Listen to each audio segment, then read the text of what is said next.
The sound of a pistol shot cracked through the morning air as Ruby Mills stood on her front porch, the smoking gun still clutched in her trembling hand.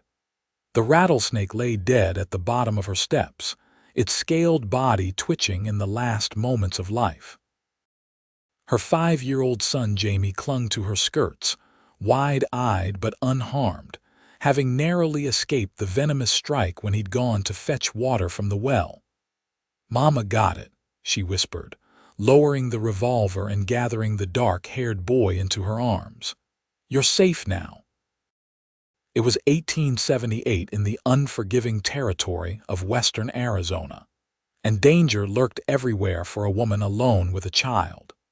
3 years had passed since influenza had taken her husband Michael, leaving her to manage their small homestead on the outskirts of Copper Springs.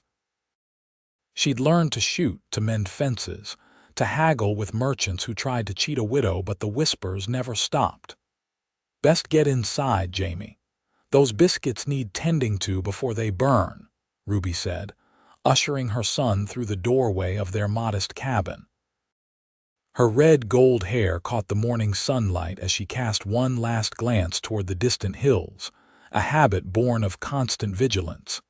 Inside, she placed the pistol high on a shelf and returned to her cooking. The town social was tomorrow, and she needed to bring something to share. Not that many of the townsfolk would eat what she prepared, not with their sideways glances and hushed conversations that fell silent when she approached. She wiped flour-covered hands on her apron and sighed. 5 years of raising Jamie alone had hardened her in ways she never expected when she'd come west as a bride at 19. Now 27, the softness of youth had been replaced by determination etched into every line of her face. The sound of hoofbeats drew her attention. Visitors were rare at the Mills homestead.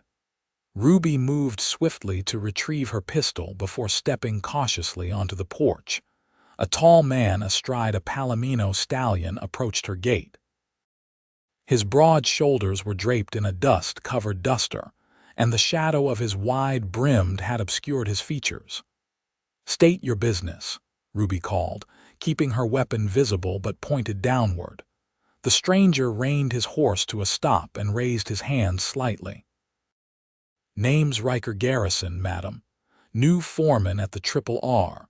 Just making acquaintance with all the neighboring properties."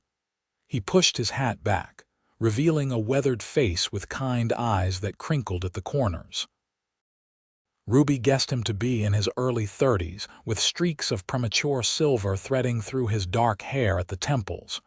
"Ruby Mills," she replied stiffly. "This is Mills' land, has been for 8 years. Pleased to meet you, Mrs. Mills." He nodded respectfully. "Fine piece of land you have here." Jamie darted out onto the porch, curiosity overcoming caution.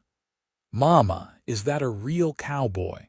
Ruby placed a protective hand on her son's shoulder but couldn't help noticing how Ryker's stern expression softened as he looked at the boy.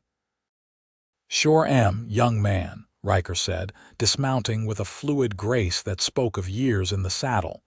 He kept a respectful distance from the gate. "And who might you be?"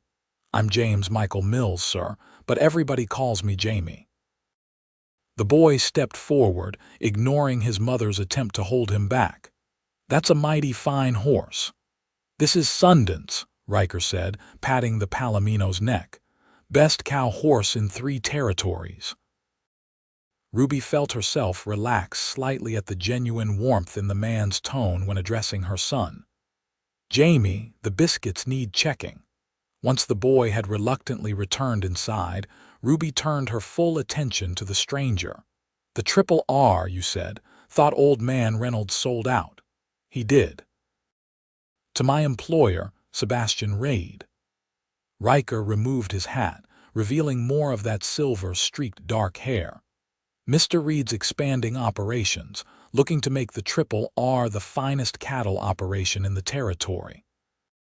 "Well, Mr. Garrison, you can tell your employer that Mills' land isn't for sale, if that's why you're here." A smile quirked the corner of his mouth. No, madam, just being neighborly, though we are looking for good hands if you know anyone seeking work. His eyes swept across her property, noting the sagging fence line and weathered barn.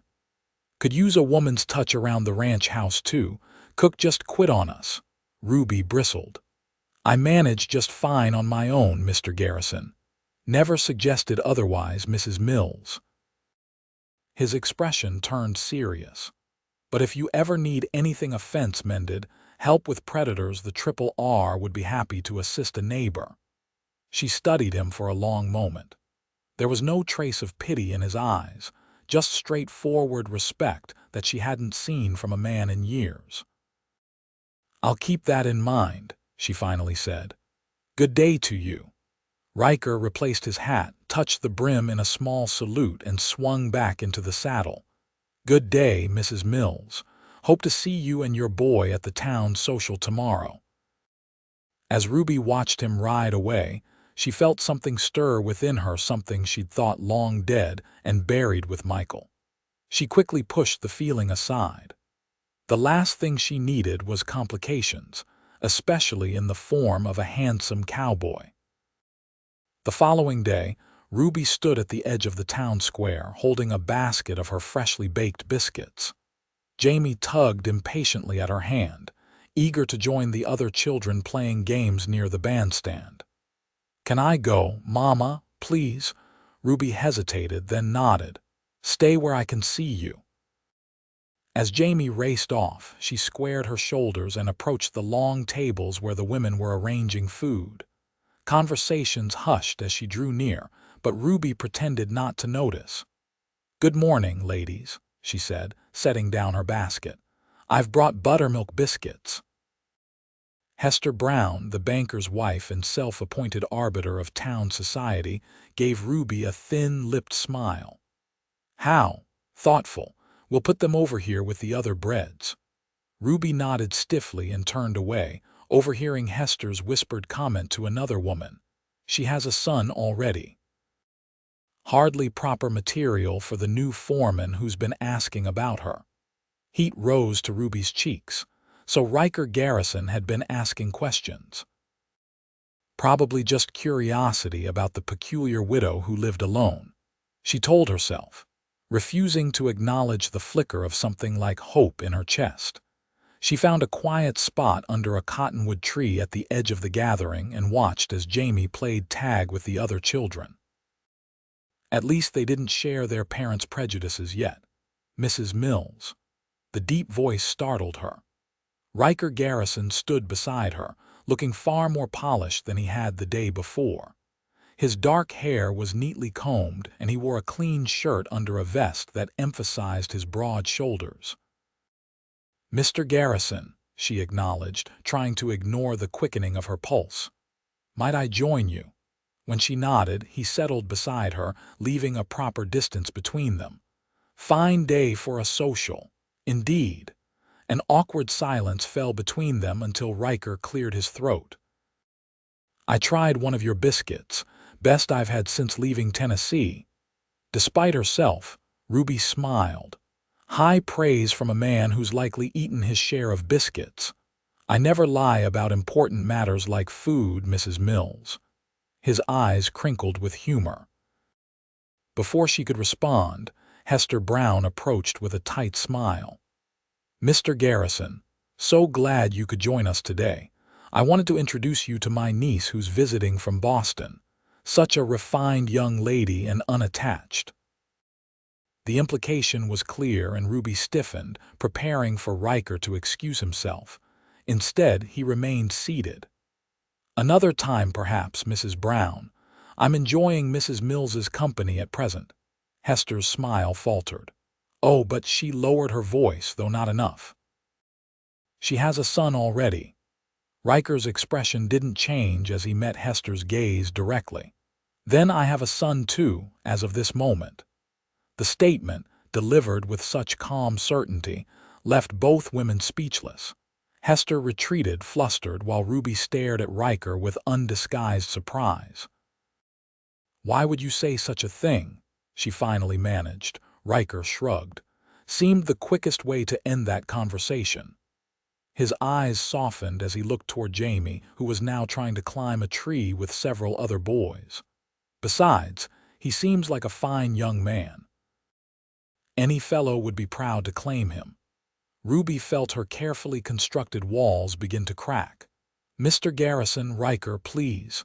"Ryker," she amended, "I'm not looking for charity or rescue. Good, because I'm offering neither." He met her gaze directly. "Just friendship for now. And maybe the chance to know you and your son better." Before Ruby could formulate a response, a commotion erupted by the tree where Jamie had been playing.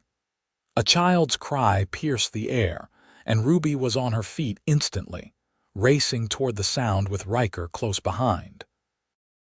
Jamie lay at the base of the tree, clutching his arm and sobbing. Ruby fell to her knees beside him, heart pounding with fear. "I fell, Mama," Jamie cried. "My arm hurts bad." Ruby gently examined the limb, which was bent at an unnatural angle. "It's broken," she whispered, fighting panic. The nearest doctor was in Prescott, 2 days' ride away. "Let me see," Ryker said, kneeling beside them. With gentle hands he assessed the injury. "Clean break, I think. Needs to be set and splinted." "I'll fetch Doc Harris," someone called. Ryker shook his head. "Harris is a horse doctor, not fit to treat a child." "What choice do we have?" Ruby asked, cradling Jamie's head in her lap. "I've set breaks before. Learned from an army surgeon during the war." Ryker's eyes met hers, steady and confident. "I can help him if you'll trust me." The gathered crowd watched as Ruby struggled with the decision. Finally, she nodded. "What do you need?" "A quiet place, clean bandages, and 2 straight sticks for splinting." Within minutes, they had moved to the sheriff's office, the closest building. Jamie lay whimpering on a cot while Ryker washed his hands thoroughly. "This will hurt, son, but only for a moment," Ryker explained gently. "Then we'll make it so it can heal proper. Can you be brave for your ma?" Jamie nodded, tears streaming down his face. "Yes, sir." "Ruby, I need you to hold him steady." Ryker positioned himself by the broken arm. "Jamie, look at your mama, not at what I'm doing." Ruby gripped her son's shoulders, her heart breaking at his pain. "Tell me about the fish you caught last week," she urged, trying to distract him. "It was big as my arm," Jamie began, with swift, practiced movements. Ryker manipulated the broken bone back into position. Jamie screamed once, then bit his lip so hard it bled. Within moments, Ryker had the arm splinted and wrapped.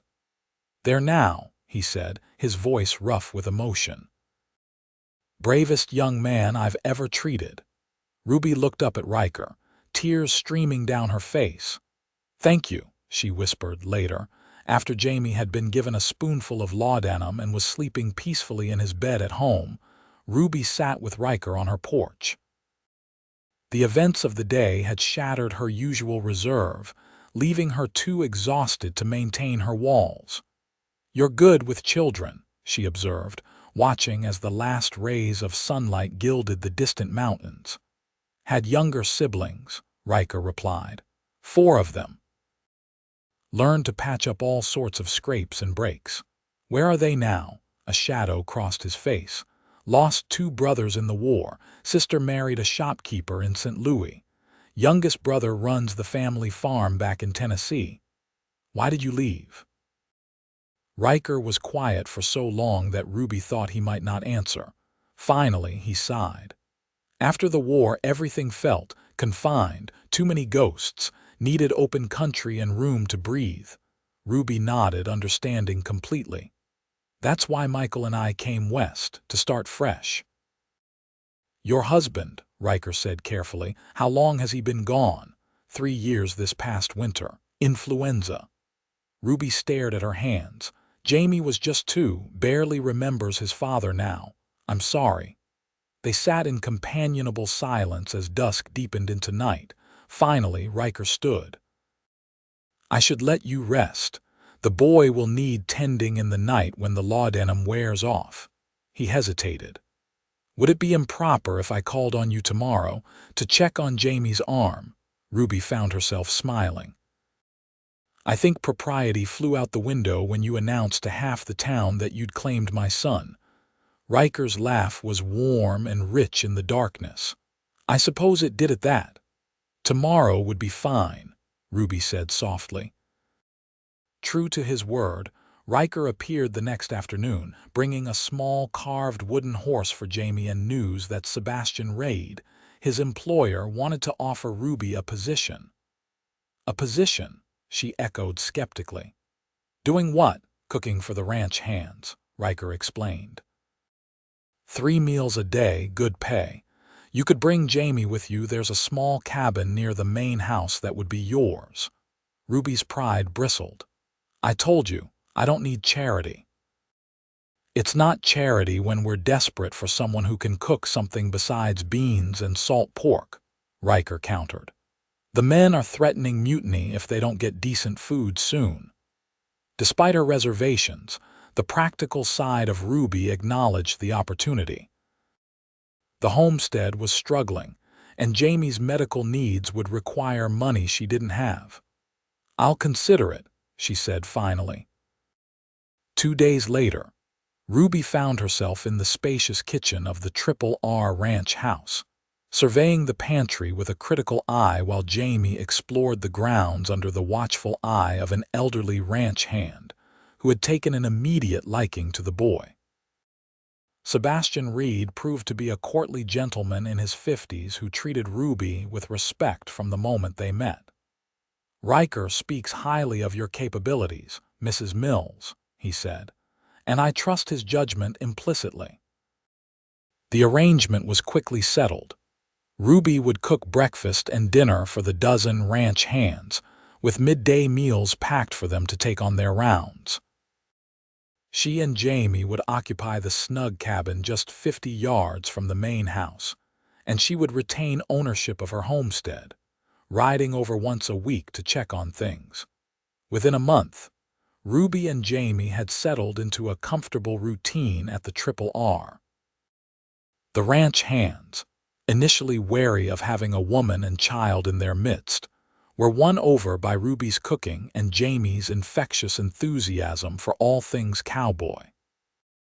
Ryker made a point of taking his meals at the main house rather than with the hands in the bunkhouse, often lingering to help Ruby clean up afterward. Their conversations flowed more easily with each passing day, building a friendship that was slowly becoming something more. One evening in late summer, as they sat on the porch of her cabin after Jamie had gone to bed, Ryker finally asked the question Ruby had been dreading. "Why do the townspeople treat you so coldly?" Ruby stared into the darkness, weighing how much to reveal. "People talk," she said finally. "They always have." "About what?" "About me. About Jamie." She took a deep breath. "Michael and I were only married 7 months when Jamie was born, a full-term, healthy baby." Understanding dawned in Ryker's eyes. "They think they know," Ruby corrected. "Jamie was conceived before we were married. Michael was the only man I'd ever been with, and we were engaged, but—" She shrugged.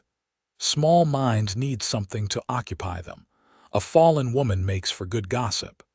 That's why Mrs. Brown made that comment about you having a son already." Ruby nodded. "As if Jamie's existence somehow makes me damaged goods, unworthy." "There's nothing unworthy about you, Ruby Mills." Ryker's voice was low and intense. "Nothing at all." In the moonlight, his face was half in shadow as he leaned toward her. Ruby felt the world narrow to just this moment, this man, as his lips met hers in a kiss that was both question and answer. When they finally parted, Ruby's heart was racing. "I promised myself I wouldn't do this again," she whispered. "Risk everything on feelings."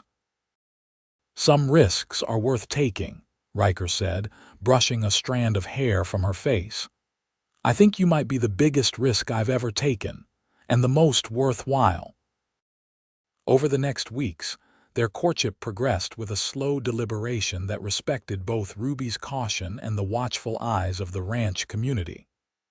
Ryker spent hours with Jamie, teaching him to ride a gentle pony, to whittle simple shapes from soft pine, to identify animal tracks. The boy flourished under his attention, increasingly referring to Ryker as my friend when speaking to others. Sebastian Reed observed the developing relationship with quiet approval. "Never seen Ryker so settled," he remarked to Ruby one morning as she prepared biscuit dough. "Man's been drifting since the war ended. Needed an anchor." Ruby blushed, but couldn't deny the warm glow his words kindled within her. Autumn arrived with golden light and cooler evenings. Ryker began taking Ruby and Jamie on Sunday outings fishing at a nearby creek, picnics in meadows dotted with late wildflowers, even a visit to her homestead to check on things and gather personal items they'd left behind in their hasty move to the ranch. It was during one such visit to the homestead, as Jamie napped inside after a morning of excitement, that Ruby found herself alone with Ryker in the small vegetable garden she'd once tended so carefully. "It's held up better than I expected," she said, running her hands over the fence posts Michael had set years before. "Though the garden's gone to weeds. Could be brought back," Ryker observed. "Good soil here." Ruby turned to find him watching her with an intensity that made her breath catch. "Ryker," he took her hands in his. "I've been thinking, Ruby, about the future, about us." Her heart hammered against her ribs. "Have you?" "I want to marry you," he said simply. "I want to be a father to Jamie. I want us to be a family." Joy surged through Ruby, followed immediately by doubt. "What about the whispers, the gossip? It will follow us." "Let it," Ryker said firmly. "What matters is what's between us, not what's between other people's ears." Ruby laughed despite the tears welling in her eyes. "You make it sound so simple." "It is simple. I love you. I love that boy in there like he's my own flesh and blood. Everything else is just noise." She looked up at this man who had walked into their lives and changed everything with his quiet strength and unwavering support. "Yes," she whispered. "Yes, I'll marry you." Their wedding took place on a crisp October day at the Triple R, with Sebastian Reed proudly hosting the celebration. Most of the town stayed away, but neither bride nor groom cared. The ranch hands formed an enthusiastic congregation, and Jamie stood proudly at Ryker's side, holding the ring on a small pillow he clutched with solemn importance. As they exchanged vows under an arch of autumn branches, Ruby felt the last pieces of her carefully constructed armor fall away. This was what it meant to trust again. To love again, not the absence of fear, but the courage to move forward despite it. At the small reception afterward, Hester Brown made an unexpected appearance, arriving late with a covered dish and an expression that hovered between discomfort and determination. "Mrs. Garrison," she said stiffly, using Ruby's new name. "I've brought a peach cobbler, an old family recipe." Ruby accepted the dish with grace. "Thank you, Mrs. Brown. Won't you join us?"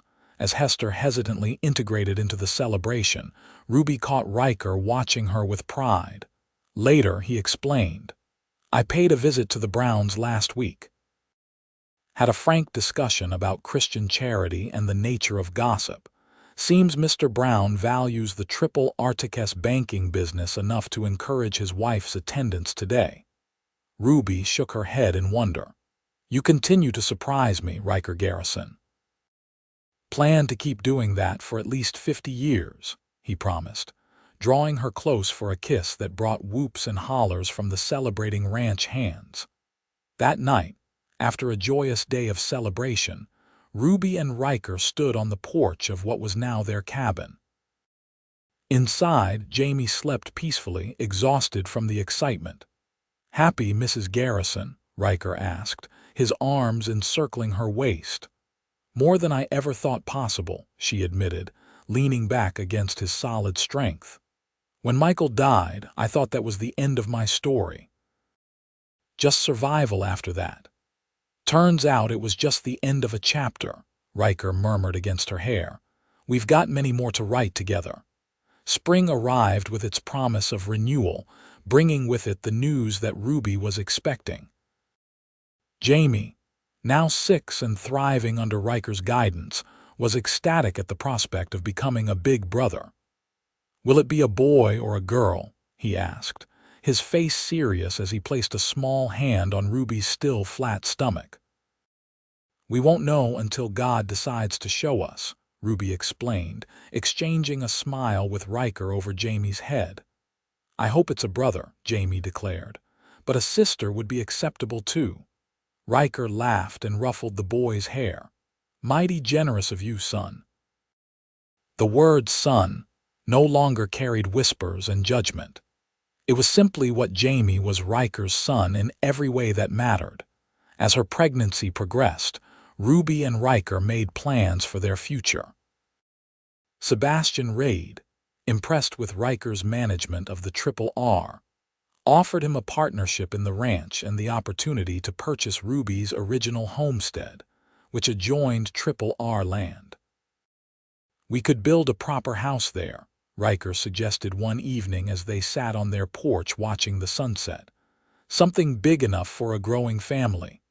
Ruby rested her hands on her swelling belly. "I'd like that. It feels right somehow, coming full circle." Construction began in early summer. Ruby and Ryker rode out frequently to check on progress, with Jamie insisting on having a say in the design of his new room. The house took shape quickly, a sprawling ranch house with wide porches and plenty of windows to catch the mountain breezes. In August, just as the house neared completion, Ruby went into labor. The midwife was summoned from town, and after a long night, Ruby delivered a healthy baby girl they named Sarah Elizabeth, after their mothers. Ryker held his daughter with wonder, tears unashamedly tracking down his weathered cheeks. "She's perfect," he whispered, "just like her mama." Jamie approached the bed cautiously, his eyes wide as he peered at his new sister. "She's awfully small." "You were that small once," Ruby told him, reaching out to smooth his hair. "And now look at you," Ryker added. "Big enough to be the man of the house when I'm out with the cattle, big enough to help protect your sister." Pride straightened Jamie's shoulders. "I'll take good care of her, Pa." "I promise." The simple word, Pa, spoken for the first time, brought fresh tears to Ryker's eyes. He gathered Jamie into a one-armed hug, still cradling Sarah in his other arm. "I know you will, son. I know you will." By Christmas, they had moved into their new home on what was now called Garrison Ranch. The house glowed with warmth and light as friends from the RRR gathered to celebrate the holiday.